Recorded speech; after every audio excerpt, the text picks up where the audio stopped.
Setelah masalah permentalan, gue akan switch sedikit ke bagaimana cara kita bisa menghindari penyesalan di hari yang akan datang. Assalamualaikum warahmatullahi wabarakatuh. Swastiastu, namo buddhaya, shalom, salam sejahtera buat kita semua. Semoga kalian selalu dalam keadaan yang sehat walafiat. Gue juga seneng sih ngeliat videonya dengan background yang alam-alam ini, jadinya lebih fresh kayaknya nerimanya. Seperti yang gue bilang tadi, gue akan bahas tentang bagaimana caranya kita menghindari penyesalan khususnya di hari yang akan datang. Kalau misalkan udah siap, langsung pencet tombol like di bawah, jangan lupa di share dan di subscribe. Tips yang pertama adalah biasakan untuk makan makanan yang sehat. Kalau lo udah terbiasa makan makanan yang sehat ya, badan lo akan berterima kasih kepada lo, dan lo akan berterima kasih dengan upaya lo sendiri di waktu yang akan datang. Sebenarnya makanan sehat tuh nggak usah yang ribet-ribet, nggak usah terlalu banyak di strict, nggak usah terlalu banyak ditakutin entah lo akan gendut atau apa. Paling krusial banget kalau misalnya lo tahu bahayanya gula, dan gula itu nggak cocok banget buat badan yang kegiatannya kurang aktif. Kalau misalnya kerjaan lo masih kayak di dalam ruangan atau kantor, nggak yang terlalu banyak olahraga gitu ya, gula itu bener-bener numpuk banget di badan. Dan yang di sini gue nggak bahas penyakitnya ya, gue bahas badannya nih. Dan kalau misalnya lo udah terbiasa dengan minuman gula tersebut, lo bisa ngerem, lo tahu, oh ya gue lagi liburan nih, gue pengen nyobain, gue pengen santai sama badan lo silahkan. Cuma ada waktunya. Kalau misalnya sehari-hari waktu lo hidup, ya jangan dibiasakan minum minuman gula yang kayak gitu. Dan banyak juga kalian yang bilang gue kurusan ya, karena gue mengerem banget konsumsi gula untuk badan gue, dan itu berpengaruh ke bentuk badan udah jelas, ke produktivitas badan lo, sama ke muka itu juga ngaruh banget. Kalau misalnya makanan lo bagus, pasti kulit wajah lo akan kelihatan, kulit badan lo akan kelihatan sehat juga, karena kita adalah apa yang kita makan. Tips yang kedua adalah biasakan untuk memperhatikan dengan siapa lo menghabiskan waktu. Kalau misalnya pepatah orang dulu, aku akan melihat masa depanmu ketika kamu menunjukkan 5 orang terdekat. Bener sih menurut gua. Kalau misalnya lo terbiasa dengan orang-orang yang produktif, berpikir dewasa, yang menikmati proses, cepat atau lambat, lo akan menghargai proses dari perjalanan hidup lo juga. Ketika lo ketemu sama orang yang bisa menghargai apa yang dia miliki, ya lo akan cukup tahu gitu. Lo nggak akan kontaminasi dengan mindset mereka, karena lo udah tahu proses itu mahal, dan untuk menghargai sesuatu lo punya itu aja udah susah ngedapetin ya. Gimana lo mau ngelepas itu ya, misalnya kayak gitu. Cuma yang gue tekankan di sini adalah kalau misalnya lo nggak mau menyesal di waktu yang akan datang, perhatikan banget siapa orang-orang yang lo pilih untuk lo habiskan waktu bersama. Termasuk ya doi, sahabat, atau siapapun yang lo look up gitu ya, yang lo percaya untuk ngobrol. Lo perhatiin banget apakah mereka ada sisi yang ingin lo adaptasikan ke hidup lo. Kalau misalnya nggak ada, ya balik lagi ke lo ya, utamain diri lo sendiri. Tips yang ketiga adalah lo harus paham kalau semua orang itu nggak tahu apa yang mereka lakuin. Pada awalnya semua orang nggak tahu apa yang mereka kejar, nggak tahu apa yang mereka lakuin, tapi mereka berjalan aja. Jadi kalau misalnya lo merasa di umur lo harus tahu, oh gue harus ngelakuin ini yang harus gue lakuin. Semua orang termasuk gue, waktu awal gue ngelangkah, gue nggak tahu bakal ada di posisi ini, cuma gue tetap ngelangkah waktu itu. Kalau misalnya lo ngerasa di langkah awal lo udah harus nyusun semua perjalanan lo secara rapi, ya lo akan membuang waktu dan lo akan membuat diri lo stres. Jadi kuncinya nggak perlu tahu nanti di depannya ada apa, selama lo bisa ngelangkah aja dulu. Begitu di depan ada sesuatu, baru lo adaptasi. Lo harus ke kanan, ke kiri, ke depan, atau misalnya mundur sedikit. Yang penting jangan pernah berhenti. Yang keempat, perhatiin banget tentang soft skill diri lo. Soft skill ini bener-bener nampol banget, termasuk kayak kita bahas yang akhir-akhir ini, masalah mental, kedisiplinan, lo memandang diri lo sendiri, komunikasi. Gue sebelum ini kan bahas masalah PDKT, dan yang intinya adalah bagaimana caranya lo men-treat orang lain dalam posisi PDKT. Kunci paling pentingnya adalah bagaimana lo men-treat mereka gitu. Jadi mau nggak mau lo harus fokus dengan diri lo. Lo berbicara gimana, bahasa tubuh lo gimana, waktu mendengarkan gimana, lo taruh mata waktu bicara itu gimana, nada bicara lo apakah tinggi atau rendah, atau tenang atau gemetaran suara lo. Nah itu bener-bener lo bisa atur kalau lo perhatikan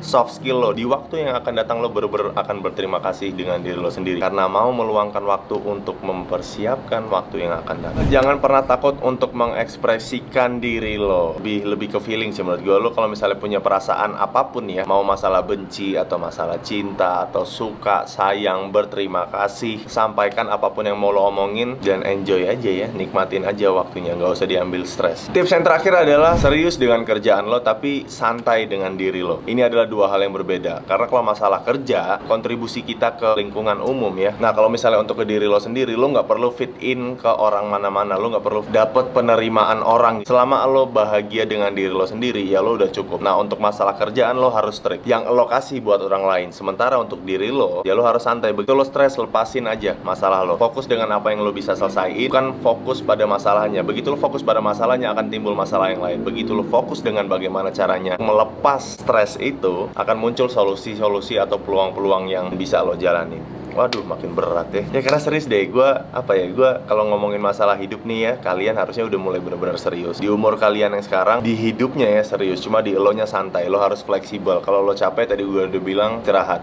Jangan terlalu taruh semua tekanan di bahu lo ya, karena semua orang juga ngerasain hal yang sama sebenarnya. Cuma ada yang pintar untuk menyembunyikan, ada yang pintar menunjukkan wajah yang bukan stresnya, dan pelan-pelan lo juga akan tahu bagaimana caranya dealing dengan hidup lo sendiri. Ya udah sampai situ aja deh. Nanti gue kalau ngomong panjangan makin jauh ya. Nanti mungkin di video yang berikutnya gue akan bahas lebih dalam lagi masalah kehidupan. Intinya adalah jalanin hidup lo seseru mungkin. Kalau ada masalah, justru itu adalah ujian yang akan membuat lo menjadi orang yang jauh lebih baik. Dah ya, tanya di kolom komentar kalau misalnya kalian punya pertanyaan atau misalnya punya suggestion konten. Ya jangan lupa dipraktekin. Tadi beberapa kayak 6 ya, 6 tips untuk menghindari penyesalan. Praktekin karena kalian adalah orang yang awesome, special and magic, and you just have to believe it.